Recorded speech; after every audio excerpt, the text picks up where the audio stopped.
오늘 이 말씀을 가지고 영적인 안목을 가지고 라는 제목으로 우리 성도님들과 말씀을 나누고자 합니다. 요즘 저희 교회에서는 지금 새벽마다 새벽 기도가 진행되어지고 있는데요. 역대하 본문을 가지고 진행을 하고 있습니다. 그 본문 중에 18장에 보게 되면 아합 왕과 여호사밧 이야기가 등장하는 것을 보게 됩니다. 그 아합 왕과 여호사밧 이야기를 보게 되면 참 재밌는 일이 벌어지는데요. 아합 왕은 북이스라엘 왕으로 굉장히 악한 왕이었습니다. 그리고 여호사밧 왕은 남유다의 왕으로 아주 선한 왕이었습니다. 그런데 이 둘이 사돈지간이 되었습니다. 어느 날 이 여호사밧 왕이 아합 왕을 방문하게 되었고, 아합 왕은 자기를 방문한 이 여호사밧 왕을 극진히 잘 대접해 주었습니다. 그리고 그 자리에서 이 아합 왕은 한 가지 제안을 합니다. 어떤 제안을 하는가 하면 길르앗 라못이라는 지역이 있는데 그곳을 함께 공격을 하자는 것이었습니다. 여호사밧 왕은 이 또 사돈이 부탁하는 것이라서 그런지 모르겠지만 흔쾌히 승낙을 합니다. 그런데 한 가지 더 제안을 하는데요. 전쟁을 하러 가기 전에 하나님께 한번 물어보고 가자라고 제안을 합니다. 그래서 아합 왕은 400여 명의 선지자들을 모아서 길르앗 라못으로 공격을 하러 가야 되는지 말아야 되는지 묻게 됩니다. 이 400명은 아합 왕에게 아부하는 선지자였습니다. 그러다 보니까 아합 왕이 듣기 좋은 말을 다 골라서 왕이여 올라가 보십시오. 대승을 거둘 겁니다. 좋은 이야기를 해주게 됩니다. 여호사밧 왕은 이 400명의 선지자들이 좀 못 믿어온가 봅니다. 그래서 이 아부하는 400명의 선지자 말고 물어볼 만한 선지자, 다른 선지자, 좀 바르게 제대로 잘 된 선지자가 있는지를 물어보게 됩니다. 그때 아합이 이렇게 대답을 합니다. 역대하 18장 7절에 보게 되면 이 말씀이 있는데요. 이스라엘 왕이 여호사밧에게 이르되 아직도 이물라의 아들 미가야 한 사람이 있으니 그로 말미암아 여호와께 물을 수 있으나 그는 내게 대하여 좋은 일로는 예언하지 아니하고 항상 나쁜 일로만 예언하기로 내가 그를 미워하나이다 하더라 라고 말씀합니다. 물을 만한 선지자가 이 미가야 한 사람이 있는데 이 미가야 선지자는 자기가 듣기에 항상 좋은 일로만이 아니라 나쁜 일로만 예언하기 때문에 별로 부르고 싶지 않다라는 것입니다. 이 부분을 살펴보다가 문득 이런 생각이 들었습니다. 미가야 선지자는 물을 만한 선지자지 않습니까? 바른 선지자지 않습니까? 하나님 앞에서 온전한 선지자입니다. 그런데 왜 그가 하는 예언이 좋은 일이 아니라 나쁜 일이다 라고 아합 왕은 이야기하는 것일까? 이런 생각이 들었습니다. 무엇에 근거해서 나쁜 예언, 좋은 예언을 분별하는 것일까? 이런 생각이 들었던 것이죠. 그러면서 드는 생각이요. 우리 인생은 그러면 과연 우리 인생에 있어서 어떤 일이 무엇이 좋은 일이고 무엇이 나쁜 일일까?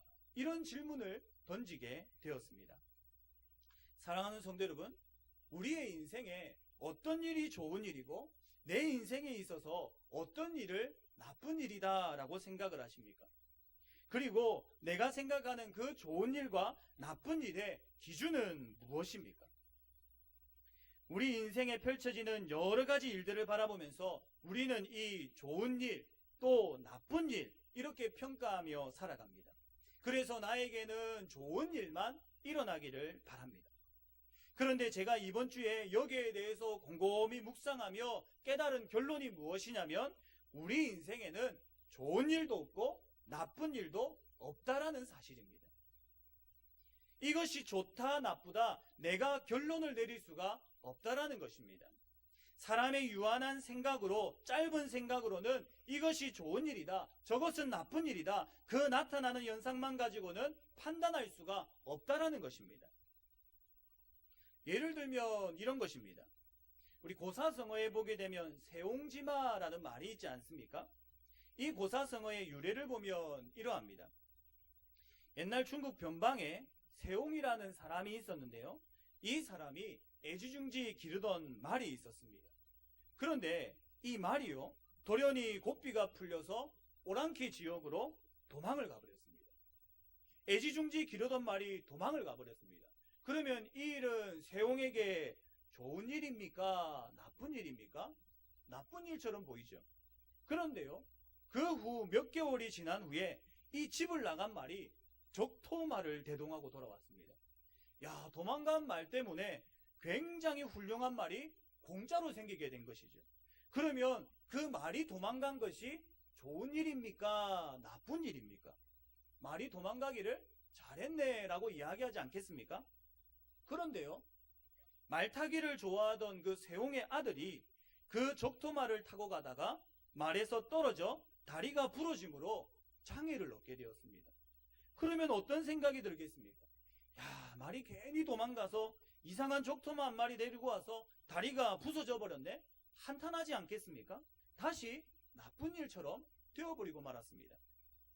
그런데 그 후 1년이 지나자 그 나라에 전쟁이 발발하여 젊은 청년들은 모두 전쟁터에 끌려가서 죽고 말았습니다.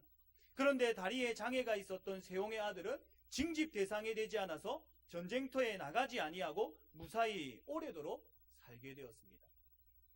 우리 성도님들께 다시 한번 질문을 던지겠습니다. 무엇이 좋은 일이고 무엇이 나쁜 일입니까? 세홍이 자신이 애지중지 길렀던 말을 잃어버렸던 그 일이 좋은 일입니까? 아니면 나쁜 일입니까?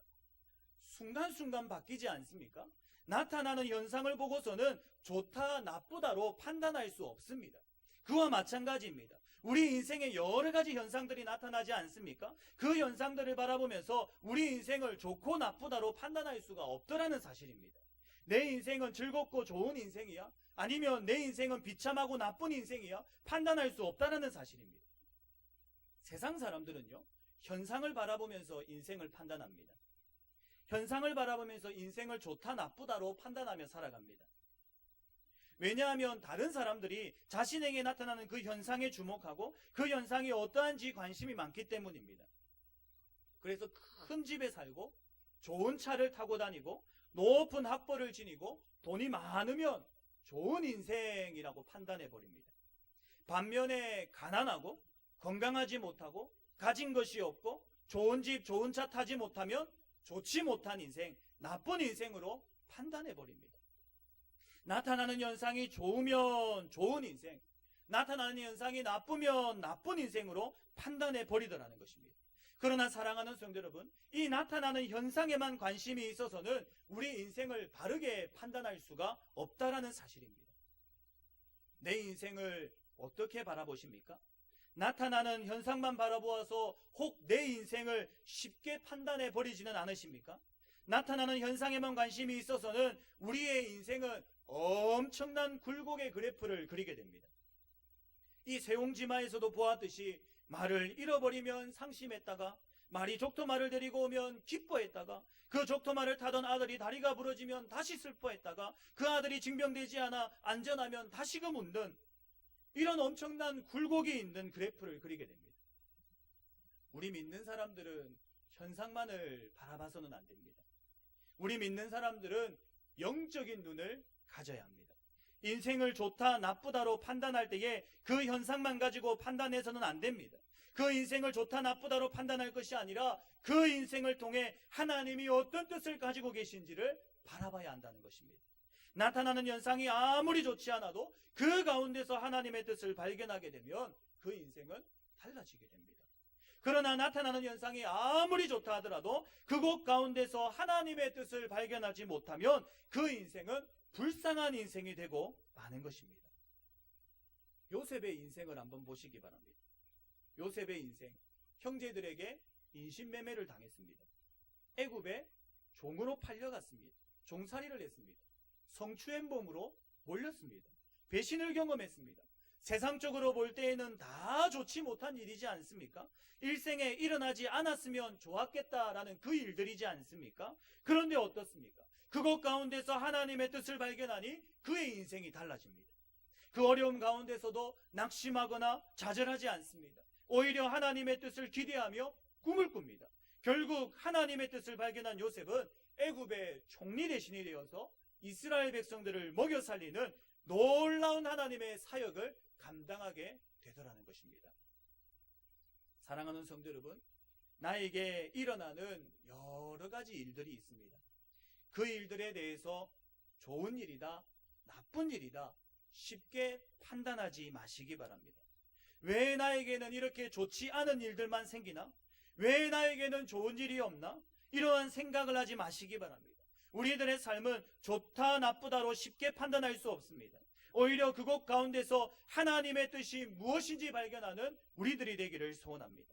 하나님께서 어떤 뜻이 있으셔서 우리들에게 이런 상황과 환경을 주시고 이런 사람을 만나게 하셨는지 깨닫게 되는 우리들이 되기를 주님의 이름으로 부탁드립니다. 오늘 본문을 보게 되면요, 인생을 나타나는 현상으로만 본 모습이 나오게 됩니다. 오늘 본문을 보게 되면 날 때부터 맹인된 사람이 등장을 합니다. 이 날 때부터 맹인이라고 하면 세상적으로 볼 때에는 굉장히 불행하고 나쁜 환경처럼 보입니다. 제자들 역시 이 날 때부터 맹인된 사람이 좋지 못한 상황이라고 생각했던 것 같습니다. 그래서 이렇게 질문을 합니다. 오늘 본문 2절의 말씀을 한번 보시기 바랍니다. 제자들이 물어 이르되 랍비여 이 사람이 맹인으로 난 것이 누구의 죄로 인함이니까? 자기니까? 그의 부모니까? 무엇을 물어보고 있습니까? 이 사람이 날 때부터 맹인으로 굉장히 불행한 것 같은데 이 불행이 자기의 잘못으로 된 것입니까? 아니면 부모가 잘못해서 얻게 된 것입니까? 누구의 죄입니까? 이렇게 물어보고 있더라는 것입니다. 여기서 세상 사람들의 관심이 어디에 있는지를 발견하게 됩니다. 나타나는 현상을 바라보는 사람들이 세상을 어떻게 바라보게 되는지에 대해 깨닫게 됩니다. 자신의 인생을 나타나는 현상들로만 바라보는 사람들은 현상들을 만날 때 이러한 질문을 던집니다. 첫 번째로는요, 이 일은 누구 때문인가? 이 질문을 던지더라는 것이죠. 우리는 종종 우리 주변에 일어나는 여러 가지 일들을 보면서 이 일이 누구 때문인지를 밝히려고 합니다. 우리의 관심은 누구 때문에 이렇게 되었는가? 여기에 관심이 있습니다. 오늘 본문에도 보게 되면 나면서부터 맹인된 사람을 보면서 제자가 묻습니다. 제자들이 물어 이르되 랍비여 이 사람이 맹인으로 난 것이 누구의 죄로 인함이니까? 자기니까? 아니면 그의 부모니까? 무엇이라고 묻습니까? 예수님, 이 사람이 맹인으로 태어났는데 이게 누구 때문입니까? 자기 때문입니까? 아니면 부모님 때문입니까? 이렇게 묻고 있더라는 것입니다. 사랑하는 성도 여러분, 이게 바로 우리들의 모습이지 않습니까? 나에게 어떠한 일이 생겨나게 되면, 나에게 어떠한 어려움이 다가오게 되면 누구 때문에 내가 이렇게 되었다, 이렇게 생각하는 우리들이지 않습니까? 내가 이렇게 된 것 다 엄마 때문이야. 아빠 때문에 내가 이렇게 됐잖아. 이렇게 말하지 않습니까? 우리 가정이 이렇게 된 것 남편 때문에, 아내 때문에 이렇게 되었잖아. 이렇게 생각하지 않습니까? 현상만 바라보는 사람들은 남 탓을 하게끔 되어 있습니다. 사람을 잘못 만나서 이렇게 되었다라고 말하지 않습니까? 사람 때문이라고 합니다. 누구 때문이라고 합니다. 또한 자존감이 떨어지는 사람들은 또 다 자기 때문이라고 합니다. 자기가 못나서, 자신이 할 줄 아는 것이 없어서, 자신이 능력이 없어서, 내가 가진 것이 없어서 이렇게 되었다라고 생각을 합니다. 내가 힘들고 어려운 것 다 사람 때문이다라고 합니다. 타인이 원인이든 내가 원인이든 다 사람 때문에 이러한 일이 발생했다라고 합니다. 이 모습이 다 우리들의 모습입니다. 우리들은 나에게 불행이 닥치면, 우리에게 어려움이 닥치면 이 어려움이 누구 때문인지 여기에 관심을 가집니다. 또한 두 번째로는 이 일이 죄 때문입니까? 여기에 관심을 또 가집니다. 2절을 다시 한번 보시기 바랍니다. 제자들이 물어 이르되 랍비여 이 사람이 맹인으로 난 것이 누구의 죄로 인함이니까? 자기니까? 그의 부모니까? 즉 누구 때문에 그 다음에 오는 것이 누구의 죄 때문입니까? 라고 묻더라는 것이죠. 누가 잘못해서 그렇습니까? 이 일이 생긴 것 내가 잘못해서입니까? 아니면 우리 가족 중에 누가 잘못해서입니까? 누가 잘못해서 나에게 이런 일이 생겼습니까? 이렇게 지금 질문을 하더라는 것입니다. 마치 인과응보라는 말이 있지 않습니까? 잘못했기 때문에 이런 고통을 당하고 잘못했기 때문에 이런 어려움을 당한다라고 생각을 합니다. 어려움에 대한 우리들의 모습이 바로 이 첫 번째와 두 번째와 같습니다. 누구 때문입니까? 또 누구의 죄 때문입니까? 어려움을 단지 이 현상만으로 바라보는 사람들은 이러한 질문들을 우리들에게 던집니다. 그러나 어려움을 단지 이런 시각으로 보는 것은 유한한 시각으로 보는 것입니다.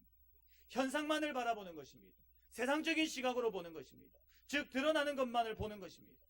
우리들은 어려움을 볼 때에 누구 때문이냐, 누구의 죄 때문이냐, 누구의 잘못 때문이냐, 여기에 집중해서는 안 됩니다. 오히려 건강한 그리스도인은 영적인 안목을 가지고 문제를 바라봐야 됩니다. 어려움을 바라봐야 됩니다. 그러면 건강한 그리스도인이 되기 위해서 우리는 어떤 시각을 가져야 됩니까? 오늘 3절의 말씀입니다. 3절의 말씀 같이 한번 읽어보도록 하겠습니다. 3절 같이 읽겠습니다. 시작. 예수께서 대답하시되 이 사람이나 그 부모의 죄로 인한 것이 아니라 그에게서 하나님이 하시는 일을 나타내고자 하심이라. 아멘. 우리가 어떤 상황, 어떤 환경을 만날 때에 바로 이런 시각을 가져야 합니다. 어떤 상황에 처해 있을 때 그 상황이 좋냐 나쁘냐, 이 일이 누구 때문이냐, 이러한 것들로 판단하는 것이 아니라 이 일을 통하여 하나님이 하시고자 하는 일이 무엇이냐, 이것을 깨달아야 한다는 사실입니다. 자녀가 문제를 일으키십니까? 자녀로 인해서 속이 타십니까? 누구 때문입니까? 누구의 잘못 때문입니까? 좁은 시각으로 본다면 누구 때문이고 누구의 잘못이고가 보입니다. 그러나 영적인 시각으로 본다면 그 자녀 뒤에서 그 자녀를 통해 일하실 하나님의 일을 믿게 되는 것입니다. 경제적인 문제가 있으십니까? 물질이 부족하여 어려우십니까? 누구 때문입니까? 사람을 잘못 만나서입니까? 누구 때문에, 누구의 잘못 때문에 이러한 일이 발생한 것입니까? 세상의 안목으로 본다면 누구 때문인지가 나옵니다. 그러나 영적인 시각으로 본다면 이 경제적인 문제를 통해서 일하실 하나님의 놀라우신 역사를 믿게 되는 것입니다.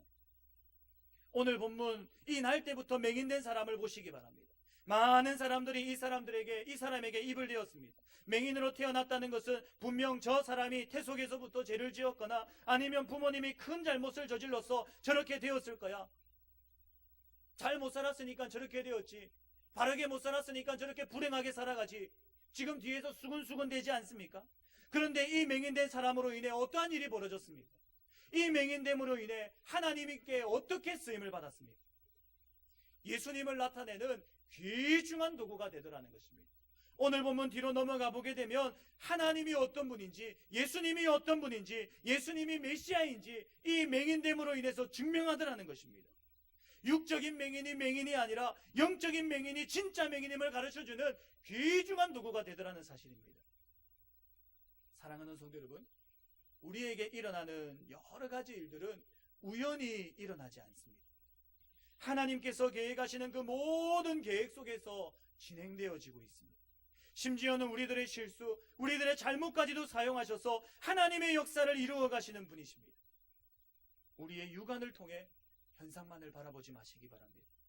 우리의 육안만 가지고 우리의 자녀들, 우리의 남편과 아내들, 우리의 가정, 우리의 직장을 쉽게 판단하지 마시기 바랍니다. 영안을 열어서 그 일 뒤에서 일하시는 하나님의 놀라우신 역사를 바라보시기 바랍니다. 그러기 위해서는 이제부터 너 때문이야, 너의 잘못 때문이야, 이 말이 우리의 삶 속에서 사라지기를 원합니다. 너 때문이야, 너 잘못이야, 이렇게 말하기보다 하나님이 이 일을 통해서 어떻게 일을 하실까? 이렇게 질문을 오히려 던지는 우리들이 되기를 바랍니다. 구약에 보면 열왕기하라는 성경이 있는데요. 여기에 이런 에피소드가 등장을 합니다. 지난번 설교 때 살펴본 5장 뒤에 6장에 보게 되면 아람과 이스라엘 사이에 큰 전쟁이 일어나게 됩니다. 그런데요, 이 아람이 아무리 전략과 전술을 잘 짜도 번번이 이스라엘한테 패하는 것입니다. 그 지는 이유를 보니까요, 이스라엘에 엘리사라는 선지자가 있었기 때문이었습니다. 이 아람이 어디로 올지 이 엘리사 선지자가 이스라엘 왕에게 알려주어서 이 아람이 오는, 아람 나라가 오는, 이 아람 군사가 오는 그 길목마다 매복을 함으로 말미암아 다 이겨내었던 것입니다. 그래서요, 이 아람 왕이 특단의 조치를 취합니다. 아람이 이스라엘 군대를 먼저 상대할 것이 아니라 우선적으로 이 엘리사 선지자를 잡아야 되겠다, 잡아서 없애야 되겠다, 이 생각을 먼저 합니다. 그래서 많은 병력을 동원하여서 도단을 향해 갑니다. 이 엘리사 선지자가 있었던 도단을요, 많은 군사들로 빽빽히 에워쌉니다. 아침에 일어나서 엘리사의 사환이 밖에 나가서 보니 이 성을 빽빽하게 둘러싼 군사를 보게 된 것입니다. 얼마나 무서웠겠습니까? 그 상황을 열왕기하 6장 15절에 이렇게 이야기합니다. 하나님의 사람의 사한이 일찍이 일어나서 나가보니 군사와 말과 병거가 성읍을 에워쌌는지라. 그의 사한이 엘리사에게 말하되 아, 내 주여, 우리가 어찌하리이까 하니 라고 말합니다. 성경에 잘 나오지 않는 감탄사가 여기에 동원이 됩니다. 아, 내 주여, 우리가 어찌하리이까? 사한의 마음이 읽어지지 않습니까? 아, 내 주여, 우리가 어찌하리이까? 우리의 질문이지 않습니까? 얼마나 불평과 원망이 되었겠습니까? 이제 엘리사 선지자 때문에 이 도단 성읍은 박살이 나겠구나. 이 엘리사 선지자 때문에 나도 죽겠구나. 엘리사 선지자 때문에, 이 엘리사 선지자 때문에 얼마나 불평과 원망이 되었겠습니까? 그런데 엘리사 선지자가 어떻게 말하는지 아십니까? 그 다음 절인 16절에 보게 되니 이렇게 말합니다. 대답하되 두려워하지 말라. 우리와 함께한 자가 그들과 함께한 자보다 많으니라 하고 라고 말씀합니다. 아니, 도단이라는 작은 성인데 우리와 함께한 자가 저 수많은 아람 군사보다 더 많다라고 합니다. 사환이 의문이 듭니다. 어찌해서 이런 말씀을 하실까? 의문이 듭니다. 그런데 그 다음 17절에 이렇게 이야기를 합니다. 기도하여 이르되 여호와여 원하건대 그의 눈을 열어서 보게 하옵소서 하니 여호와께서 그 청년의 눈을 여심해 그가 보니 불말과 불병거가 산에 가득하여 엘리사를 둘렀더라 라고 말합니다. 여호와여 원하건대 그의 눈을 열어 보게 하옵소서 라고 말씀합니다. 지금 사한이 아, 내 주여, 우리가 어찌하리이까? 이렇게 질문을 하고 있지 않습니까? 그 이유가 무엇이라고 합니까? 눈을 열어보지 못하기 때문입니다. 영안을 열어보지 못하기 때문입니다. 현상만 보니 그렇습니다. 그러니 아, 내 주여, 우리가 어찌하리이까? 이 탄식만 나오는 것입니다. 그런데 눈을 열고 보니 어떻습니까? 하나님 그렇군요. 하나님 그렇군요. 여기에 하나님의 뜻이 계셨군요. 하나님, 이 많은 군사보다 하나님의 불말과 분병거가 더 많이 있군요. 이것을 발견하게 되더라는 것입니다. 사랑하는 성도 여러분, 신앙생활은 이런 것입니다. 사안의 눈을 가지고 시작한 우리의 삶이지 않습니까? 아, 내 주여, 우리가 어찌하리이까? 하나님, 내 삶 가운데서 내가 어찌해야 됩니까? 내가 어떻게 살아가야 됩니까? 이 탄식을 가지고 시작하지 않습니까? 그런데 하나님을 만나고 하나님을 통해서 이 엘리사의 눈으로 바뀌는 것, 이게 바로 신앙생활이라는 것입니다. 사안의 눈을 가지고는 어떻습니까? 삶의 탄식뿐입니다. 아, 우리가 어찌할까? 어쩌고 이 탄식뿐입니다. 그런데 하나님은 우리의 이 눈을 열어주십니다. 영적 맹인이 된 우리의 눈을 활짝 열어주십니다. 오늘 본문에 이 날때부터 맹인된 이 사람의 눈을 열어주시는 것처럼 우리의 눈을 열어주십니다. 그리하여 하나님의 일을 보게끔 하십니다. 오늘 하나님을 통하여 이 사환의 눈에서 엘리사의 눈으로 바뀌는 역사가 나타나기를 주님의 이름으로 부탁드립니다. 누구 때문이다? 누구의 죄 때문이다? 현상만 가지고 판단할 것이 아니라 영적인 눈을 열어 그 뒤에서 함께 하시는 하나님, 그 뒤에서 역사하시는 하나님, 나의 삶을 주관하고 다스리시는 그 하나님을 보시는 우리 성도님들이 되시기를 소원합니다. 우리에게 어떤 문제가 발생하는 이유가 무엇입니까? 그에게서 하나님이 하시는 일을 나타내고자 하심입니다.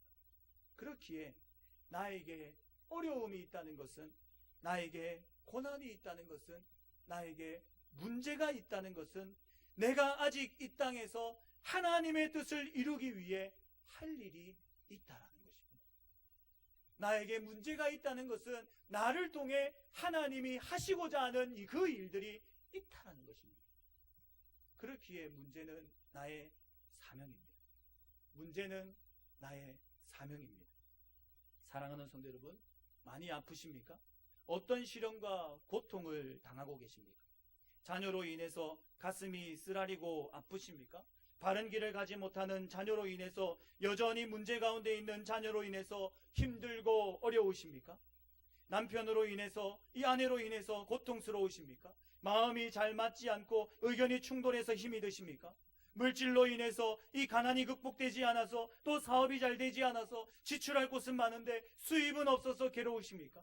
아니면 건강이 좋지 못해서 힘이 드십니까?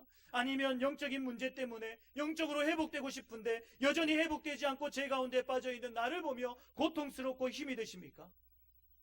현상만 바라보지 마시고 그곳 가운데에서 하나님께서 이루고자 하시는 그 하나님의 뜻을 발견하는 우리 성도님들이 되시기를 소원합니다.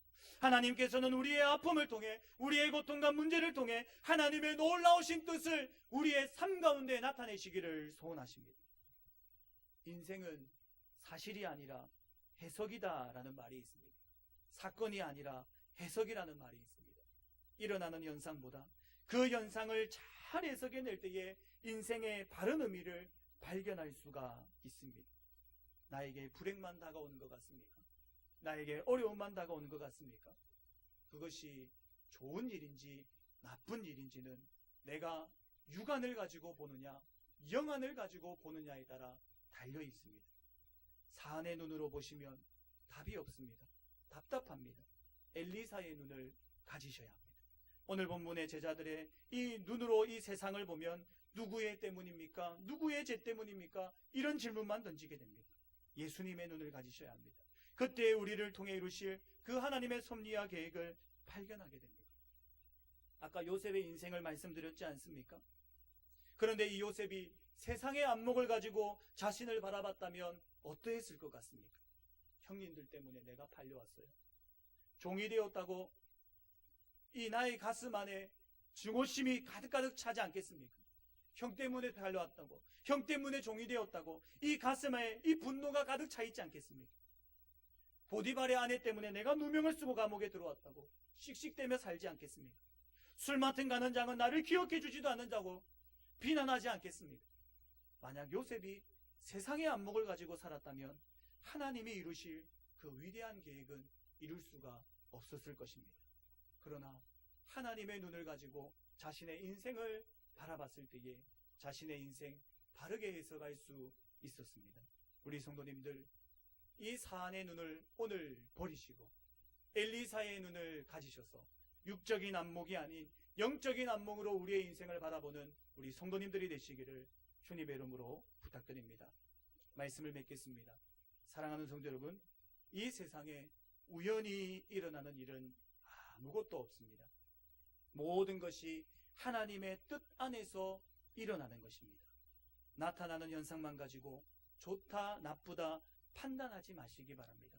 오히려 그 가운데 있는 하나님의 뜻, 하나님이 하시고자 하는 그 일들을 발견하시기 바랍니다. 하나님의 섭리를 믿으시기 바랍니다.